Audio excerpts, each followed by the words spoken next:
पीक विमाधारक शेतकरी यांचे तहसील कार्यालय समोर बर्तन बजाव आंदोलन सुरू। नांदुरा तालुक्यातील पीक विमा धारक शेतकरी बांधवांच्या चालू वर्षातील पॉलिसी ऑनलाईन मध्ये रिजेक्ट दाखवत आहे। तसेच ऑनलाईन हेल्पलाईन 14447 वर संपर्क केला असता शेतात पीक पेरा दिसत नाही असे सांगितले। पीक विमा ज्यांनी काढला त्यांनी पीक पाणी केली आहे। ह्यामुळे शेतकरी बांधवांमध्ये गोंधळाची परिस्थिती निर्माण झाली आहे।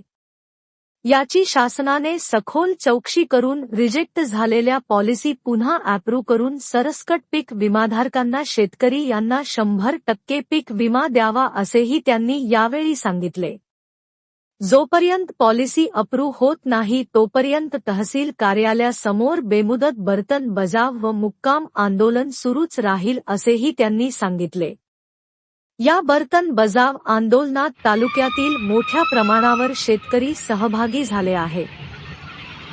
नांदुरा तालुक्यातील शेतकरी बांधवांच्या रिजेक्ट झालेल्या पॉलिसी अप्रूव्ह करा व सरसकट 100% पीक विमा जमा करा। याकरिता आज आंदोलनाचा दुसरा दिवस आहे, तरी प्रशासन आणि पीक विमा कंपनीने याबद्दल कोणतेही अजून कदम उचललेले नाही आहे आणि आम्हाला ठोस अजून निर्णय दिलेले नाही।